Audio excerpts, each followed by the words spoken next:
കഴിഞ്ഞ എപ്പിസോഡിന്റെ അവസാനം ഷിന്നൻ ഹാനിനെ പ്രപ്പോസ് ചെയ്യുന്നതാണ് നമ്മൾ കരുതിയത്. പക്ഷെ ആ സമയം അവന്റെ ദേഹത്തും ഒരു പ്രേതം കയറി കൂടിയിട്ടുണ്ടായിരുന്നു. അവനെ ഒരു നായ്ക്കുട്ടിയുടെ അടുത്ത് ചെന്ന് കൊഞ്ചിക്കുന്നുണ്ട്. അവന്റെ ദേഹത്ത് കയറിയത് ഒരു കുട്ടിയുടെ പ്രേതമാണ്. അവനാണെങ്കിൽ അടങ്ങി ഒരിടത്ത് ഇരിക്കുന്നത് പോലുമില്ല. ഷിന്ന എത്ര പറഞ്ഞിട്ടും അവനും കേൾക്കുന്നില്ല. ഇങ്ങനെ ഓടി കളിച്ചുകൊണ്ടിരിക്കുകയാണ്. ഷിന്നം, എനിക്ക് കുറച്ച് കാര്യങ്ങൾ അറിയാനായിട്ടുണ്ട്. നമ്മൾ ആദ്യമായിട്ട് കണ്ടില്ലേ ഒരു പാർക്കിൽ വെച്ചിട്ട് നീ എന്റെ ദേഹത്ത് കയറിയ സമയം നീ ഒരു നായ്ക്കുട്ടിയുടെ പിന്നാലെ പോയിട്ടുണ്ടായിരുന്നില്ലേ? എനിക്ക് ഓടാനും സംസാരിക്കാനൊക്കെ പറ്റിയിരുന്നില്ലേ? അതെനിക്ക് വല്ലാതെ ഇഷ്ടപ്പെട്ടു. പക്ഷേ എനിക്ക് അവിടെ നടന്നതൊന്നും ഓർമ്മയില്ല. എന്നോട് അതൊന്ന് പറഞ്ഞു തരാമോ? ഒരു ലേഡി അവിടെ ഉണ്ടായിരുന്നില്ലേ? അവരെ കുറിച്ചൊന്ന് പറയാമോ? എന്റെ കൂടെ ഉണ്ടായിരുന്ന അവനെ ഓർക്കുമ്പോ ഇവൻ നായ്ക്കുട്ടിയും കൊഞ്ചിച്ചുകൊണ്ടിരിക്കുന്ന സമയം അതിന്റെ ഓണറായിട്ടുള്ള ആ ഒരു പെൺകുട്ടിയും ഇവന്റെ അടുത്ത് വന്ന് ദേഷ്യപ്പെടുന്നുണ്ട്. നിങ്ങൾ എന്തിനാ എന്റെ നായ്ക്കുട്ടിയെ തൊട്ടത്? അത് പേടിച്ചിട്ടുണ്ടാവില്ലേ എന്നൊക്കെ അവളും വഴക്ക് പറയുന്നു.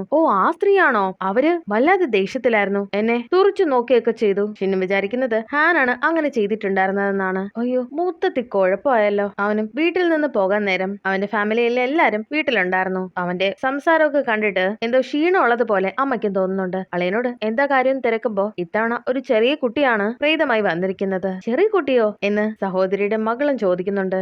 എനിക്കറിയാന്നുള്ള ഒരു കുട്ടിയാണ്. അത് നീ അറിയേണ്ട ആവശ്യമില്ല. എനിക്കത് അറിയണ്ടല്ലോ. ഹാനും വീട്ടിൽ നിൽക്കുന്ന സമയം ഷിന്നിനെ കുറിച്ച് ആലോചിക്കുന്നുണ്ട്. എന്തായിരിക്കും അവൻ എന്നോട് പറയാനായിട്ട് വന്നിട്ടുണ്ടായിരുന്നത്? ഇനി ഞാൻ വിചാരിക്കുന്നത് തന്നെയാണോ എന്നൊക്കെ പറഞ്ഞ അവളും ഇട്ടുകൊണ്ട് പോകാനുള്ള ഡ്രസ്സൊക്കെ സെലക്ട് ചെയ്യുന്നുണ്ട്. ഇവിടെ ഷിന്നും ആ കുട്ടിയോട് നിന്റെ അച്ഛനും അമ്മയും ആരാണെന്ന് നിനക്ക് അറിയണ്ടേ? അതിനെനിക്കൊന്നും ഓർമ്മയില്ലല്ലോ. നിന്റെ പോക്കറ്റിൽ എന്താ ഉള്ളത്? അവനെ നോക്കുമ്പോ ഈ ഗോൾഫ് ഒക്കെ കളിക്കുന്ന ഒരു ബോളായിരുന്നു അത് അവന്റെ കയ്യിൽ തരാമോ എന്ന് ചോദിക്കുമ്പോ കുട്ടി അത് കൊടുക്കുന്നുണ്ട്. പക്ഷെ അവനത് പിടിക്കാനായിട്ട് കഴിയുന്നില്ല.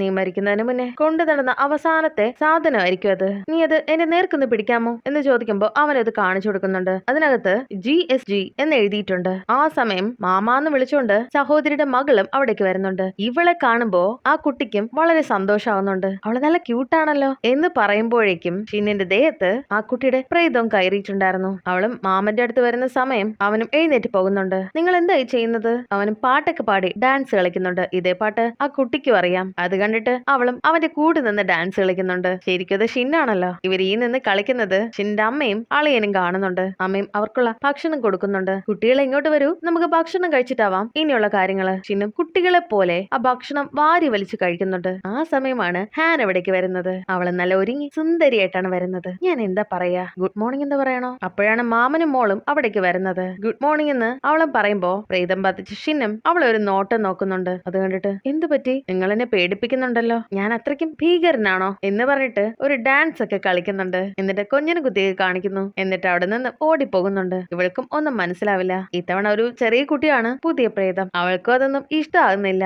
ശേഷം ഷിന്നും പാർക്കില് ഓടിച്ചാടി കളിക്കുന്നുണ്ട്. സഹോദരിയുടെ മകളും നിങ്ങൾക്കൊരു കാര്യം അറിയോ? എന്റെ മാമൻ വളരെ നല്ലൊരു മനുഷ്യനാണ്. ഞാൻ എന്ത് പറഞ്ഞാലും മാമൻ അത് മനസ്സിലാവും. ഞാൻ കരയും, ചിരിക്കും. വളരെ പാവമാണ്. അവളും അവനെ നോക്കുന്നുണ്ട്. ഇത് കണ്ടിട്ട് പക്ഷെ ആന്റി, എന്റെ മാമനെ നിങ്ങൾ എന്തിനിങ്ങനെ നോക്കുന്നത്? ഞാൻ എങ്ങനെ നോക്കിയെന്നാ നീ പറയുന്നത്? എന്റെ അമ്മ എന്റെ അച്ഛനെ നോക്കുന്നത് പോലെയുണ്ട്. അയ്യോ, അങ്ങനെയൊന്നുമില്ല എന്നൊക്കെ അവളും പറയുന്നുണ്ട്. ഷിന്നും അവിടെ കിടന്ന് കളിക്കുന്ന സമയം ഒരു കുട്ടിയും വാട്ടർ ഗണ്ണ് അവന്റെ നേർക്ക് ഉപയോഗിക്കുന്നുണ്ട്. അതുകൊണ്ട് അവന് ബോധം തിരിച്ചു വരുന്നുണ്ട്. ഇവന് വീഴാനായിട്ട് പോകുമ്പോ ഹാനും ഓടി വരുന്നുണ്ട്. അവളും അവനവിടെ നിന്നും ഇറക്കാൻ നേരം ഇവർ രണ്ടുപേരും വന്ന് വീഴുന്നുണ്ട്. അവളും അവനവിടെ നിന്ന് തള്ളിയിടുന്നു. നിങ്ങൾക്ക് വേറെ ജോലിയൊന്നും ചെയ്യാനില്ലേ? എനിക്കുണ്ട് എന്ന് പറഞ്ഞ് അവളും ഓടി പോകുന്നുണ്ട്. ഷിന്നു അവളോട് എന്തുകൊണ്ടാ ആന്റി എന്നോട് ദേഷ്യം കാണിച്ചിട്ട് പോയത്? എന്റെ കൂടെ ഉണ്ടായിരുന്നപ്പോ കുഴപ്പമൊന്നുമില്ലായിരുന്നല്ലോ. അതിനളിയനും നേരത്തെ കളിയാക്കിയത് കൊണ്ടാണോ?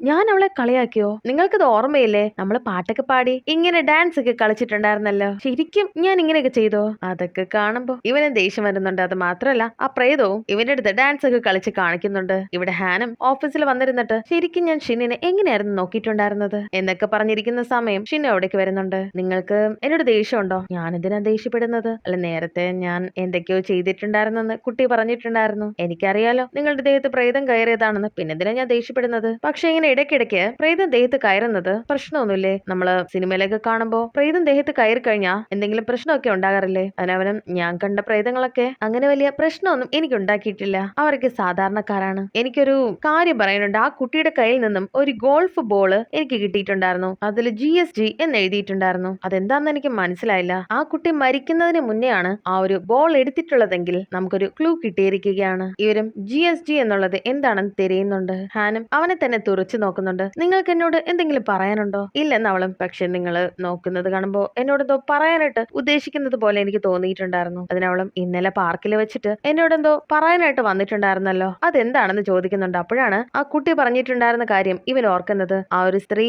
വളരെ ദേഷ്യത്തിലാണ് പെരുമാറിയത്. അതുകൊണ്ട് ഇവനൊരു പേടിയുണ്ടായിരുന്നു. ഇനി എന്തെങ്കിലും പറഞ്ഞു കഴിഞ്ഞാൽ അവൾക്ക് എന്തെങ്കിലും തോന്നുമെന്ന് കരുതിയിട്ട് അവനും അത് അത്ര പ്രധാനപ്പെട്ട കാര്യമൊന്നുമില്ല, ഒന്നുമില്ല, അതിനെക്കുറിച്ചൊന്നും ചിന്തിക്കണ്ട എന്ന് പറഞ്ഞ് അവനും ഇറങ്ങി പോകുന്നുണ്ട്. ശരിക്കും ഒന്നുമില്ലേ എന്ന് അവളും ചിന്തിക്കുന്നുണ്ട്. ഷിനിനും എന്ത് ചെയ്യണം എന്നറിയില്ല. ഇവിടെ ഷിനിന്റെ അമ്മയുടെ റെസ്റ്റോറന്റിലേക്ക് ആ ഒരു സുപ്പീരിയറിന്റെ അച്ഛനും വരുന്നുണ്ട്. ഇന്നിവിടെ ഷോപ്പ് അടപ്പാണോ, എന്തു പറ്റി? അയ്യോ, അത് ഞങ്ങളിന്ന് ഓപ്പൺ ചെയ്തില്ല. അതിനയാളും അയ്യോ എന്താ ചെയ്യാ, ഞാൻ മറ്റൊരു ദിവസം ഇവിടേക്ക് വരാന്ന് പറയുമ്പോ അവരും അത് പ്രശ്നമില്ല, നിങ്ങൾക്കൊരു ട്രീറ്റ് ചെയ്യണമെന്ന് ഞാനും വിചാരിച്ചിട്ടുണ്ടായിരുന്നു എന്ന് പറഞ്ഞ അവരും ചെയർമാനെ വീട്ടിലേക്ക് ക്ഷണിക്കുന്നുണ്ട്. എന്നിട്ട് കുറച്ച് ഫുഡും ഉണ്ടാക്കി കൊടുക്കുന്നുണ്ട്. എനിക്ക് റെസ്റ്റോറന്റിൽ കുറച്ച് പണിയുണ്ട്, ഞാൻ അവിടേക്ക് പോവുകയാണ് എന്ന് പറഞ്ഞ് പോകുമ്പോ ഇയാളും കഴിച്ചതൊക്കെ മതിയാക്കിയിട്ട് ആ വീടിന്റെ ഒരു റൂം തുറന്നു നോക്കുന്നുണ്ട്. ആ സമയം കൃത്യമായിട്ട് ഷിനിന്റെ അമ്മയും അവിടേക്ക് വരുന്നുണ്ട്. എന്ത് പറ്റി? അതിനയാളും അയ്യോ എനിക്ക് പുറത്തേക്ക് പോകാനുള്ള വഴി അറിയില്ലായിരുന്നു, അതുകൊണ്ടാണ് ഇവിടേക്ക് വന്നത്. അതിനവര് അയ്യോ നിങ്ങളെ ഒറ്റയ്ക്കാക്കിട്ട് പോകണ്ടായിരുന്നു, ഞാൻ കാണിച്ചു തരാം എന്ന് പറഞ്ഞ് അവരും അയാളെ വിളിച്ചുകൊണ്ട് പോകുന്നുണ്ട്. ഇയാൾക്ക് എന്തൊക്കെയോ ദുരുദ്ദേശങ്ങളുണ്ട്. ഇയാളുടെ കൂട്ടുകാരിൽ നിന്നും എന്തൊക്കെയോ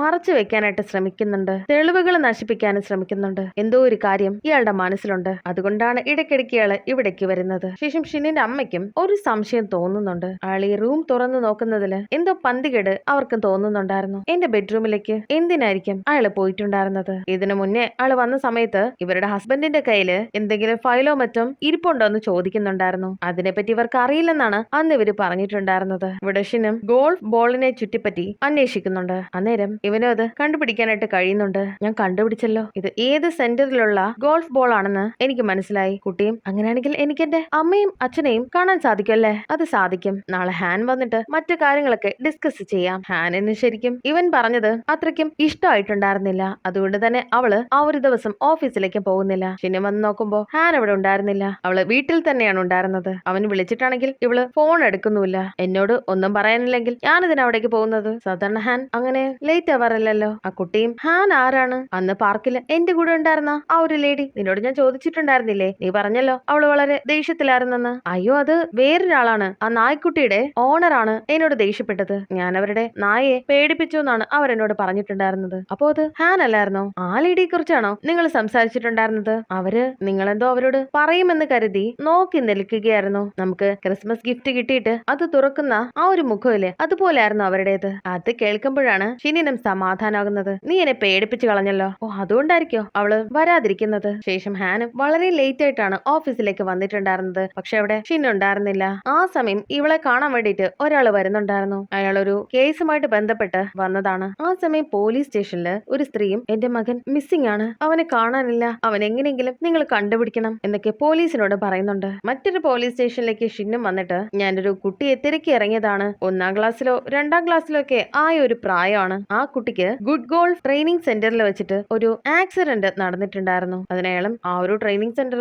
2020 മുതൽ അടച്ചിട്ടിരിക്കുകയാണല്ലോ. അങ്ങനെ അവിടെ നിന്നും ഒരു ആക്സിഡന്റും ഇവിടെ റിപ്പോർട്ട് ചെയ്തിട്ടില്ല. അങ്ങനെയാണെങ്കിൽ ഒരു കുട്ടി അവൻ യെല്ലോ റെയിനി ബൂട്ട്സ് ആണ് ധരിച്ചിട്ടുള്ളത്. അങ്ങനെ എന്തെങ്കിലും കേസ് നിങ്ങൾക്ക് വന്നിട്ടുണ്ടോ? അങ്ങനെ അവിടെ മരിച്ച ആരെങ്കിലും കുറിച്ച് എന്തെങ്കിലും ഒരു കേസ് വന്നിട്ടുണ്ടോ? അയാളും സെർച്ച് ചെയ്ത് നോക്കിയിട്ട് അങ്ങനെ ഒരു കേസ് ഇവിടെ വന്നിട്ടില്ലല്ലോ. അല്ല നിങ്ങൾ എന്താ ഇതിനെ കുറിച്ചൊക്കെ അന്വേഷിക്കുന്നത്? എന്തെങ്കിലും കുറ്റമായിട്ട് ബന്ധപ്പെട്ടാണോ? അതിനവനും എനിക്ക് കൃത്യമായിട്ട് അറിയില്ല എന്നൊക്കെ പറഞ്ഞ് അവന് പോകുന്നുണ്ട്. ആ കുട്ടിയും വിളിച്ചുകൊണ്ടാണ് പോകുന്നത്. ഇവൻ ഒറ്റയ്ക്ക് നിന്ന് സംസാരിക്കുന്ന കാണുമ്പോ പോലീസിനും ഇവൻ ഇത് ആരോടാ സംസാരിക്കുന്നത് എന്ന് പോലീസും പെറുപിറുക്കുന്നുണ്ട്. ആ കുട്ടിയും വിഷമിച്ചിരിക്കുന്നത് കണ്ട് ഷിന്നിനും വലിയ സങ്കടം തോന്നുന്നുണ്ട്. അവനും നമുക്കൊരു റെസ്റ്റോറന്റിലേക്ക് പോയാലോ, നിനക്ക് എന്താ കഴിക്കാനായിട്ട് വേണ്ടത്? അതിനവന് പിസ്സ മതി എന്ന് പറയുന്നുണ്ട്. ഇവിടെ ഹാനിനെ കാണാമെന്ന ആളും എനിക്ക് ഡിവോഴ്സ് വേണം. എന്താ അതിന് കാരണം? എന്റെ കൂടെ അവളുള്ളപ്പോ അവൾ ഒരുപാട് വിഷമിക്കുന്നുണ്ട്. ഈ ഒരൊറ്റ കാര്യമേ ഉള്ളൂ, എനിക്ക് അവളെ സംരക്ഷിക്കാൻ വേണ്ടിയിട്ട്. ഇവിടെ ഷിനും പിസയൊക്കെ വലിച്ചു വാരി കഴിക്കുന്നുണ്ട്. എല്ലാവരും ഇവനെ ഒരുമാതിരി നോക്കുന്നുണ്ട്. പക്ഷെ അവനൊന്നും മൈൻഡ് ആക്കാതെ അവിടെ ഇരുന്ന് നന്നായിട്ട് ഫുഡ് കഴിക്കുന്നുണ്ട്. ഷിനും നേരത്തെ തന്നെ ഫുഡൊക്കെ കഴിച്ചു കഴിഞ്ഞാൽ കുറച്ച് വെള്ളം എടുത്ത് മുഖത്തൊഴിക്കണം എന്ന് പറഞ്ഞിട്ടുണ്ടായിരുന്നു. അങ്ങനെ അവനും അതുപോലെ ചെയ്യുന്നുണ്ട്. ഷിനും ബോധത്തോടെ തിരിച്ചു വരുന്നുണ്ട്. നീ ഇതെല്ലാം കഴിച്ചല്ലോ, നല്ല ടേസ്റ്റ് ഉണ്ടായിരുന്നെന്ന് അവനും പറയുന്നുണ്ട്.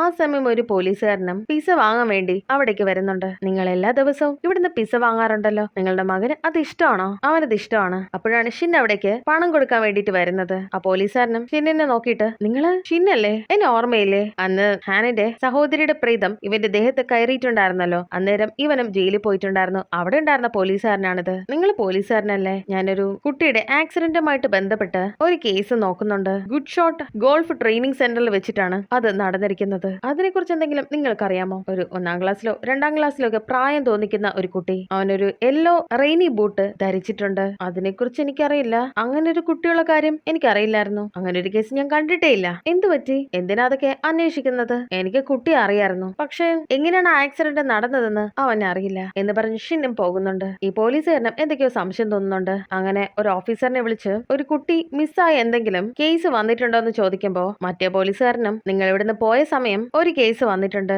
അതൊരു 8 വയസ്സ് പ്രായമുള്ള കുട്ടി 1-ാം ക്ലാസ്സിൽ പഠിക്കുകയാണ്. അവനൊരു യെല്ലോ റെയിൻ ബൂട്ടാണ് ധരിച്ചിട്ടുണ്ടായിരുന്നത്. ഷിന്നെ പറഞ്ഞ കാര്യമായിട്ട് ഇതിന് ബന്ധമുണ്ടെന്ന് ഇയാൾക്ക് മനസ്സിലാകുന്നുണ്ടായിരുന്നു. എനിക്കതിന്റെ ഡീറ്റെയിൽസ് ഒക്കെ വേണം എന്ന് ആ പോലീസുകാരനോട് ഇയാള് പറയുന്നുണ്ട്. അങ്ങനെ ഷിന്ന് പോകുമ്പോ അതിന്റെ പിന്നാലെ ഇയാളും പോകുന്നുണ്ട്. ഷിൻ ആ ആക്സിഡന്റ് നടന്നുവെന്ന് ഇവൻ വിശ്വസിക്കുന്ന ആ ഒരു സ്ഥലത്തേക്കാണ് അവനും പോകുന്നത്. ഇവിടെ ഹാൻഡ് അടുത്തും ആ വന്നയാൾ ഒരു കാര്യം പറയുന്നുണ്ട്. എന്റെ മോൻ സാധാരണ അവൻ സ്കൂളിൽ പോകാനായിട്ട് നേരത്തെ എഴുന്നേൽക്കാറുള്ളതാണ്. പക്ഷെ ആ ദിവസം അവൻ എഴുന്നേറ്റില്ല. ഞാൻ നോക്കിയപ്പോ അവന് ചെറിയൊരു പനിയുണ്ടായിരുന്നു. എന്റെ ഭാര്യ നേരത്തെ തന്നെ ജോലിക്ക് പോയി. അതുകൊണ്ട് ഞാനായിരുന്നു അവനെ റെഡിയാക്കി സ്കൂളിൽ പറഞ്ഞു വിടേണ്ടിയിരുന്നത്. പക്ഷെ എനിക്കൊന്ന് നല്ല ജോലി തിരക്കായിരുന്നു. അവന് നല്ല പനിയുണ്ടായിരുന്നു. സിഹോ, ഞാൻ നിനക്കൊരു കാര്യം എടുത്തോണ്ട് തരട്ടെ. ഒരു യെല്ലോ റെയിൻ ബൂട്ടാണത്. അന്ന് മഴ പെയ്യുന്നുണ്ടായിരുന്നു. അവൻ ആ ബൂട്ട് വലിയ ഇഷ്ടമായിരുന്നു. അങ്ങനെ അവനെ ഒരുക്കി പനിയായിരുന്നാലും സ്കൂളിലേക്ക് അയാൾ അയക്കുന്നുണ്ട്. പക്ഷെ അവനും വലിയ പ്രശ്നമൊന്നും ഇല്ലാതെ സ്കൂളിലേക്ക് പോകുന്നുണ്ട്. ഞാൻ അറിഞ്ഞിരുന്നില്ല അന്നാണ് ഞാൻ അവസാനമായി അവനെ കാണുന്നതെന്ന്. സാധാരണ ജോലി ചെയ്യുന്ന കപ്പിളിനെ പോലെ ഞങ്ങള് ടേൺ വെച്ചിട്ടാണ് മകനെ വിളിക്കാനായിട്ട് പോയിട്ടുണ്ടായിരുന്നത്. അന്ന് എന്റെ ഭാര്യയുടെ ടേൺ ആയിരുന്നു. അവളായിരുന്നു കുഞ്ഞിനെ വിളിക്കാനായിട്ട് പോകേണ്ടിയിരുന്നത്. പക്ഷെ ഇയാളും ജോലി ചെയ്തുകൊണ്ട് നിൽക്കുന്ന സമയം ഇയാൾക്കൊരു മെസ്സേജ് വരുന്നുണ്ട്. ഭാര്യയ്ക്ക് അന്നത്തെ ദിവസം മകനെ വിളിക്കാൻ പോകാനായിട്ട് സാധിക്കില്ല, അയാളോട് വിളിക്കാനായിട്ട് പറഞ്ഞിട്ടുണ്ടായിരുന്നു. അങ്ങനെ കുറച്ച് വൈകിയാണ് ഇയാൾ ആ മെസ്സേജ് കണ്ടതും മകനെ സ്കൂളിൽ നിന്നും വിളിക്കാനായിട്ട് പോയിട്ടുണ്ടായിരുന്നതും. പക്ഷെ അവനോട് ഇല്ലായിരുന്നു. വീട്ടിൽ വന്നിട്ടുണ്ടാവും എന്ന് കരുതി ഞാൻ വീട്ടിലേക്ക് വന്നു നോക്കി. പക്ഷെ അവൻ അവിടെ ഉണ്ടായിരുന്നില്ല. ഞാൻ അവിടെ ഉണ്ടായിരുന്ന സെക്യൂരിറ്റിയോടും ചോദിച്ചു. അവരാരും കണ്ടില്ലെന്നാണ് പറഞ്ഞിട്ടുണ്ടായിരുന്നത്. ഞാൻ അവിടെ മുഴുവൻ അവന് വേണ്ടിയിട്ട് അലഞ്ഞു. പക്ഷെ എങ്ങും അവൻ ഉണ്ടായിരുന്നില്ല. എന്റെ മകൻ മിസ്സായതിനു ശേഷം നമ്മുടെ ജീവിതം ഒരു നരകമായിരുന്നു. ഇവിടെ ഷിന്നും ആ ഒരു സ്ഥലത്തേക്ക് എത്തിയിട്ടുണ്ടായിരുന്നു. പിന്നാലെ ആ പോലീസുകാരനും ഷിന്നും അയാളെ കാണുന്നുണ്ട്. നിങ്ങളോ? അയാളും എനിക്കൊരു കുട്ടി മിസ്സായെന്നുള്ള റിപ്പോർട്ട് കിട്ടിയിട്ടുണ്ടായിരുന്നു. അതെയോ? അങ്ങനെയാണെങ്കിൽ നമുക്ക് ഇവിടെ മുഴുവൻ ഒന്ന് പരിശോധിക്കാം. നിങ്ങളും എന്നെ സഹായിക്കില്ല എന്ന് ചോദിക്കുമ്പോ സഹായിക്കാമെന്ന് പോലീസുകാരനും പറയുന്നുണ്ട്. ആ കുട്ടി ഇവിടെ ഉണ്ടാകുമെന്ന് നിങ്ങൾക്ക് ഉറപ്പുണ്ടോ? എനിക്ക് കൃത്യമായിട്ടുള്ള കാരണം നിങ്ങളോട് പറയാനായിട്ട് സാധിക്കില്ല. എന്നിരുന്നാലും ഇവിടെ ഉണ്ട് എന്ന് തന്നെയാണ് ഞാനും കരുതുന്നത്. അയാളോട് ഒരു മിനിറ്റ് ഒന്ന് നിൽക്കാമോ എന്ന് പറഞ്ഞിട്ട് ഷിന്നും സിഹോയുടെ അടുത്ത് പോയി സംസാരിക്കുന്നുണ്ട്. പോലീസും ഞാനും കൂടെ പോകുന്ന സമയം നീ ഇവിടെ നിൽക്കണം. നീ വരുന്നത് അപകടമാണ്. ഞാൻ ഒറ്റയ്ക്ക് എങ്ങനെ ഇവിടെ ഇരിക്കുന്നത്? അതിന് ഷിന്നും ഫോണില് നിനക്ക് ഇഷ്ടമുള്ള ഒരു കാർട്ടൂൺ ഇട്ട് തരാലോ എന്ന് പറഞ്ഞ് അവനെയും കാറിലിരുത്തുന്നുണ്ട്. ഇവരും ആ കുട്ടിയും അന്വേഷിക്കാനായിട്ട് പോകുന്നുണ്ട്. ഇവിടെ പോലീസ് സ്റ്റേഷനിൽ ഒരു പോലീസുകാരനും ഒരു കുട്ടി മിസ്സായിട്ടുണ്ട്, ആ കുട്ടി യെല്ലോ റെയിൻ ബൂട്ടാണ് ധരിച്ചിരുന്നത് എന്നൊക്കെയുള്ള ഇൻഫർമേഷൻ കിട്ടുന്നുണ്ട്. ഷിന്നു വന്ന് ഇങ്ങനെ ഒരു കാര്യം ചോദിച്ചത് ആൾക്ക് ഓർമ്മയുണ്ടായിരുന്നു. ആ കുട്ടിയുടെ മിസ്സിംഗുമായിട്ട് ബന്ധപ്പെട്ട് എന്തെങ്കിലും അവൻ അറിയാമോ എന്ന് ഇയാൾക്ക് സംശയം തോന്നുന്നുണ്ട്. ഷിന്നും അവിടെ വരുന്ന സമയം ഒരു ബോൾ എടുത്തെറിയുന്ന സൗണ്ട് ഇവനും കേൾക്കുന്നുണ്ട്. അത് കേട്ട് പോലീസുകാരനും ഇവിടെ ഒരു കൺസ്ട്രക്ഷൻ സൈറ്റ് ഉണ്ട്, അവിടെ നിന്നാണ് ശബ്ദം കേൾക്കുന്നതെന്നാണ് എനിക്ക് തോന്നുന്നത്. ഷിന്നും അതല്ലല്ലോ, ഇതിനകത്ത് തന്നെയാണ് കേൾക്കുന്നത്. ആ മിസ്സായ കുട്ടിയില്ലേ, ആ കുട്ടി എപ്പോഴാ മിസ്സായിട്ടുണ്ടായിരുന്നത്? അതിനയാളും ഇന്ന് രാവിലെ. അങ്ങനെയാണെങ്കിൽ കൂടുതലുണ്ടല്ലോ, ഒരുപാട് മിസ്സിംഗ് കിഡ്സ് ഉണ്ട് എന്ന് പറഞ്ഞിട്ട് അവന് പോകുന്നുണ്ട്. ശരിക്കും അവിടെ ഒരു കുട്ടിയെ കെട്ടിവെച്ചിരിക്കുകയായിരുന്നു. ഇവിടെ ഹാനും അയാളോട് സംസാരിക്കുന്ന സമയം ഷിന്നിന്റെ ഒപ്പമുള്ള ഒരു കുട്ടി സിഹോയാണെന്ന് അവൾ മനസ്സിലാക്കുന്നുണ്ട്. നിങ്ങൾ എപ്പോഴെങ്കിലും ഈ മന്ത്രവാദിയുടെ വീട്ടിലേക്ക് വന്നിട്ടുണ്ടായിരുന്നോ? അതെങ്ങനെ നിങ്ങൾക്കറിയാം? നിങ്ങളുടെ മകന്റെ പേരും ജനന തീയതിയും എനിക്കൊന്ന് പറഞ്ഞു തരാമോ എന്ന് ചോദിക്കുന്നുണ്ട്. അയാളത് പറഞ്ഞു കൊടുക്കുമ്പോ ഹാനും ഷിന്നിന് അത് മെസ്സേജ് അയക്കുന്നുണ്ട്. ആ കുട്ടി ആരാണെന്ന് ഞാൻ കണ്ടുപിടിച്ചു. ഷിന്നിന്റെ ഫോണിലേക്കും ഒരു മെസ്സേജ് വരുന്നുണ്ട്. അത് കാണുന്നത് ആ കുട്ടിയാണല്ലോ. അത് കണ്ടതും ആ കുട്ടിക്കും ചില ഓർമ്മകൾ വരുന്നുണ്ട്. അവന്റെ അച്ഛനും അമ്മയും ഇവൻ സ്കൂൾ വിട്ട് പോകുന്ന സമയം ഒരാളെ അവൻ കണ്ടിട്ടുണ്ടായിരുന്നു. ഇവിടെ ഷിന്നും അവിടെ മകൻ പരിശോധിക്കുന്നുണ്ട്. ഇവിടെ നിന്ന് എവിടെയാണ് ഞാൻ ആ ശബ്ദം കേട്ടിട്ടുണ്ടായിരുന്നത് എന്ന് പറഞ്ഞ് തിരിഞ്ഞു നോക്കുമ്പോ ആ പോലീസുകാരനും ഇവന്റെ നേരെ തോക്ക് ചൂണ്ടുന്നുണ്ടായിരുന്നു. നീ ആരാടാ എന്നവൻ ചോദിക്കുന്നുണ്ട്. ശരിക്കും സിഹോയെ തട്ടിക്കൊണ്ടുപോയത് ഇതേ പോലീസുകാരനാണ്. ഇയാൾ തന്നെയാണ് ഇന്ന് മിസ്സായ ആ ഒരു കുട്ടിയെയും തട്ടിക്കൊണ്ടുപോയത്. ഇത് മനസ്സിലാക്കിയ ആ കുട്ടിയും ആ പോലീസുകാരൻ ആളെ വിശ്വസിക്കരുത് എന്ന് പറഞ്ഞ് ഓടി വരുന്നുണ്ട്. നിനക്ക് എങ്ങനെയാടാ ഇങ്ങനെയുള്ള കാര്യങ്ങൾ അറിയാവുന്നത്? അത് സംഭവിച്ചിട്ട് 1 വർഷം ആയിട്ടുണ്ട്. ഈ സ്ഥലത്തെ കുറിച്ച് നിനക്ക് എങ്ങനെ അറിയാം? ആ സമയം സഹായിക്കൂന്ന് വിളിച്ച് ഒരു കുട്ടിയുടെ ശബ്ദം ഇവനും കേൾക്കുന്നുണ്ട്. അപ്പൊ നീയാണല്ലേ ഇതിന്റെക്ക് പിന്നിൽ? ഷിന്നും ആ ഒരു തോക്ക് പിടിച്ചു വാങ്ങുന്നുണ്ട്. അയാളാണെങ്കിൽ ഷിന്നിനെ അടിച്ചിടുന്നുണ്ട്. അവനും ഒരുപാട് അടി കിട്ടുന്നു. ആ സമയം അവിടേക്ക് മറ്റൊരു പോലീസുകാരൻ വരുന്നുണ്ടായിരുന്നു. ഷിന്നിന്റെ ആ ഒരു പ്രവൃത്തിയിൽ സംശയം തോന്നി അവന്റെ ലൊക്കേഷൻ അന്വേഷിച്ചു വന്ന ഒരു പോലീസുകാരനായിരുന്നു അത്. നിങ്ങളുടെ ID കാണിക്കൂന്ന് പറഞ്ഞ് ആളും ചോദിക്കുമ്പോ ആ പോലീസുകാരനും അത് കാണിച്ചു കൊടുക്കുന്നുണ്ട്. ഞാനും ആ ഒരു മിസ്സായ കുട്ടിയെ അന്വേഷിച്ചു വന്നതാണ്. അയാൾ ആരാണ്? അയാളാണ് പ്രതി. ഇവിടെ ഒരു കുട്ടിയും ഷിന്നിനെ വന്ന് ഉണർത്തുന്നുണ്ട്. നിങ്ങളെ ഞാൻ സഹായിക്കാം. മറ്റേ പോലീസുകാരനും ഷിനും അവിടെ ഒരുപാട് പിസ്സ ബോക്സ് ഇരിക്കുന്നത് കാണുന്നുണ്ടായിരുന്നു. ഇയാൾ വരുന്ന വഴിക്ക് ഈ പോലീസുകാരന്റെ കാറിലും പിസ്സ ബോക്സ് ഇരിക്കുന്നത് ഇയാൾ കണ്ടിട്ടുണ്ടായിരുന്നു. നിങ്ങളുടെ കാറല്ലേ പുറത്ത് കിടക്കുന്നത്? അതേന്ന് അയാളും. ഈ പോലീസുകാരനും എന്തൊക്കെയോ സംശയം തോന്നി അത് റിപ്പോർട്ട് ചെയ്യാനായിട്ട് പോകുന്ന സമയം ആ പോലീസുകാരനെ ഇയാള് അടിച്ചിടുന്നുണ്ട്. ഇവിടെ ഷിന്നിന്റെ ദേഹത്ത് ആ ഒരു പ്രേതവും കയറുന്നുണ്ട്. അവനും ഒളിച്ചിരിക്കുകയാണ്. ആ പിടിച്ചുകൊണ്ട് വന്ന ഒരു കുട്ടിയെ ബഹളം വെക്കുമ്പോ അയാളും അവിടേക്ക് പോകുന്നുണ്ട്. നിനക്ക് നിന്റെ അച്ഛൻ പറഞ്ഞ നീ അനുസരിക്കില്ലേ? നിന്നെ ഒരു പാഠം ഞാൻ പഠിപ്പിക്കും. ഒളിച്ചിരിക്കുന്ന ഷിനും ആ ഒരു പോലീസുകാരന്റെ അടുത്ത് വരുന്നുണ്ട്. എന്നിട്ട് അയാളുടെ കയ്യിലുണ്ടായിരുന്ന ഒരു ചോക്ക് അടുപ്പിക്കുന്ന ഡിവൈസും ഇവൻ എടുക്കുന്നുണ്ട്. ഇവിടെ പോലീസുകാരനും അയാൾ തട്ടിക്കൊണ്ടുവന്ന ആ കുട്ടിയുടെ അടുത്ത് സംസാരിക്കുന്നുണ്ട്. നിന്റെ അടുത്ത് അച്ഛൻ എന്താ പറഞ്ഞിട്ട് പോയത്? നല്ല കുട്ടികളാണെങ്കിൽ അവര് മിണ്ടാതിരിക്കുമെന്നല്ലേ? അതിനവനും എന്നെ നിങ്ങൾ ഉപദ്രവിക്കരുത്. കുറച്ചു നേരം കൂടി നീ ക്ഷമിച്ചാൽ മതിയാകൂ. നിനക്ക് നല്ലൊരു ജീവിതം വേണ്ടേ? ഇത്ര പ്രാവശ്യം നിന്നോട് ഞാൻ പറഞ്ഞതാണ്. ആൾക്കാര് നീ അനുസരിക്കാത്തതുകൊണ്ട് മരിക്കുകയാണ്. ആ സമയം ഫ്രീസ് എന്ന് പറഞ്ഞിട്ട് അവനോടേക്ക് വരുന്നുണ്ട്. എന്നിട്ട് ആ ഒരു ഷോക്ക് അടുപ്പിക്കുന്ന ഡിവൈസും ഇവന്റെ നേർക്ക് ചൂണ്ടുമ്പോ അയാളും അവിടെ വീണ് പോകുന്നുണ്ട്. എന്നിട്ട് അവനും അവിടെ ഇരിക്കുന്ന ഒരു വെള്ളം എടുത്ത് മുഖത്തൊഴിക്കുമ്പോ അവന് ബോധം വരുന്നുണ്ടായിരുന്നു. അവൻ ആ കുട്ടിയെയും രക്ഷിക്കുന്നുണ്ട്. ആ കുട്ടിയെ ഹോസ്പിറ്റലിൽ കൊണ്ടുപോണ്ടേ? ഇവനും ആ കുട്ടിയെയും എടുത്തുകൊണ്ട് പോകുന്നുണ്ട്. ആ സമയം അയാളും ഉണർന്നിട്ടുണ്ടായിരുന്നു. അയാളും ഒരു തോക്ക് എടുക്കുന്നുണ്ട്. എന്നിട്ട് ഷിന്നിന്റെ പിന്നാലെ പോകുന്നു. അവനെയും ഷൂട്ട് ചെയ്യുന്നുണ്ട്. ഷിന്നും അവിടെ നിന്ന് പോകുന്നു. ഈ പോലീസുകാരനും അവിടെ ഇരുന്ന് കരയുന്നുണ്ട്. അയാളെ ഷൂട്ട് ചെയ്ത സമയം ഇവനും ഒരു ബുള്ളറ്റ് കൊണ്ടിട്ടുണ്ടായിരുന്നു. ഇവനും ഒരു ഹോസ്പിറ്റലിലേക്ക് വരുന്നുണ്ട്. ആ സമയം ആ കുട്ടിയും അവിടെയുള്ളവരെ എടുക്കുന്നുണ്ട്. അതുപോലെ ഷിന്നിനെയും കൊണ്ടുപോകുന്നു. അവനാണെങ്കിൽ ബോധം കെട്ടിട്ടുണ്ടായിരുന്നു. ഇവരും ഒരുപാട് ശ്രമിച്ചു നോക്കുന്നുണ്ട്. ഒരുപാട് ബ്ലഡ് ലോസ് അയാൾക്ക് സംഭവിക്കുന്നുണ്ട്. അവന്റെ കഴുത്തിലിട്ടിരിക്കുന്ന ആ ഒരു മാലയിൽ നിന്നും ഹാനിന്റെ നമ്പർ ഹോസ്പിറ്റലുകാർക്ക് ലഭിക്കുന്നുണ്ട്. അവളെയും അവർ വിളിച്ചു പറയുന്നുണ്ട്, ഷിന്നിന് ഒരു ആക്സിഡന്റ് സംഭവിച്ചിട്ടുണ്ട്, നിങ്ങൾ വേഗം ഇവിടേക്ക് വരണം. അങ്ങനെ അവളും ഓഫീസിൽ നിന്നും ഇറങ്ങി പോകുന്ന സമയം സുപ്പീരിയർ അവളെ കാണാനായിട്ട് വന്നിട്ടുണ്ടായിരുന്നു. അവളാണെങ്കിൽ വല്ലാത്തൊരു അവസ്ഥയിലായിരുന്നു. സുപ്പീരിയറും എന്താന്ന് ചോദിക്കുന്നുണ്ട്. ഷിന്ന് അപകടത്തിലാണ്, ഹോസ്പിറ്റലിൽ പോകണം. അവനും അത് തടയുന്നുണ്ട്. നിങ്ങൾ ഇങ്ങനെ കാർ ഓടിക്കരുത്. അവളെ ദേഷ്യപ്പെട്ടിട്ട് അവിടെ നിന്നും കാർ എടുത്ത് പോകുന്നുണ്ട്. അവളും ഹോസ്പിറ്റലിലേക്ക് എത്തിയിട്ടുണ്ടായിരുന്നു. ഡോക്ടറും ഞങ്ങളോട് ക്ഷമിക്കണം, അവൻ വന്ന സമയമേ ബോധമില്ലാതെയാണ് വന്നത്. ഇവളും അവനെ വന്ന് നോക്കുന്നുണ്ട്. അവന് അനക്കമില്ലായിരുന്നു. അയ്യോ, ഞാൻ നേരത്തെ നിങ്ങളുടെ അടുത്തേക്ക് വരേണ്ടതായിരുന്നു, നിങ്ങളുടെ കൂടെ ഉണ്ടാവേണ്ടതായിരുന്നു എന്ന് പറഞ്ഞ് അവളും കരയുന്നുണ്ട്. ആ സമയം ഷിന്നിന്റെ പ്രേതവും അവിടെ നിൽക്കുന്നുണ്ട്. അവനും ഒന്നും മനസ്സിലാവില്ല. ഞാൻ ശരിക്കും മരിച്ചോ എന്ന് അവനും പറയുന്നുണ്ട്. ഇവിടെ വെച്ച് എപ്പിസോഡ് അവസാനിക്കുന്നു.